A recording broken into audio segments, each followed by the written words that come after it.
Hey everybody, Thomas Joseph here, and today I'm tackling beans.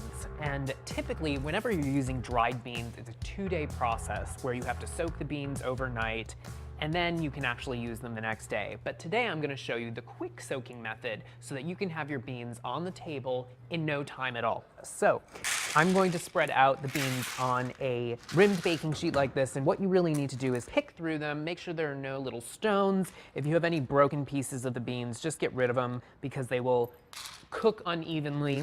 And once you've sorted through your beans, now you just need to give them a quick rinse to rinse off any dirt that may have accumulated on the beans. So right into a colander or a sieve and some water, swish them around in the water, cleaning them. You can see how cloudy the water's getting, and that's from all of the dust from the beans. And now, once they're nicely rinsed, place them in a large pot and cover them with a good amount of water. I would say about 3 inches over the top of the beans. Turn up the heat and bring this up to a boil now. And what soaking does is it hydrates the beans in a nice even way. It helps to soften the skin around the beans, and it cuts down the cooking time by about half. So you really want to make sure that you do give the beans a soak before you start cooking them. Now this quick soaking method is really great because it's done in about an hour and you can carry on with the cooking of the beans. So the beans have come up to a boil. I'm going to turn the heat off now and I'm going to let these soak for about 1 hour, and then we'll be ready to cook them. Now what you need to do is drain them. You can see here from the soaking process that the beans have actually doubled in size. Drain the beans, return them to the pot. I'm going to cover these with 2 inches of cold water again. And to this pot, I'm going to add some aromatics, which really give the beans a lot of flavor. So I have 1 white onion that I've cut into quarters.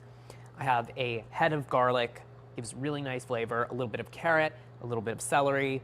And today I'm using these beans for a wonderful chili. So I'm not going to add any herbs, but you could certainly do that. So medium heat, bring this up to a low simmer and let it simmer until the beans are nice and tender. And that can take anywhere from 45 minutes to 2 hours depending on which beans you're using. So just check and make sure that the texture is just right for whatever dish you're making.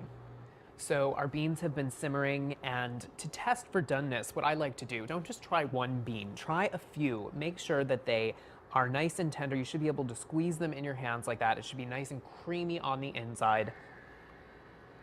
Give it a little bit of a taste, and these are good to go. So I'm going to fish out the aromatics, and now our beans are ready to transfer into the pot of chili that I promised you. All you have to do is really stir them in at the end because they're fully cooked. And this would be perfect for your Sunday game day. But you could do anything with these beans. You can chill them down and you can throw them into salads, or you can make a wonderful bean puree that you could serve with pita chips or crudité. So their beans are really great. If you are going to cool them down, what I suggest you do is cool them in the cooking liquid and store them in the cooking liquid so that the beans don't dry out or lose flavor. So there you have it, the quick cooking method for beans. It doesn't take 2 days. You can do it all in one.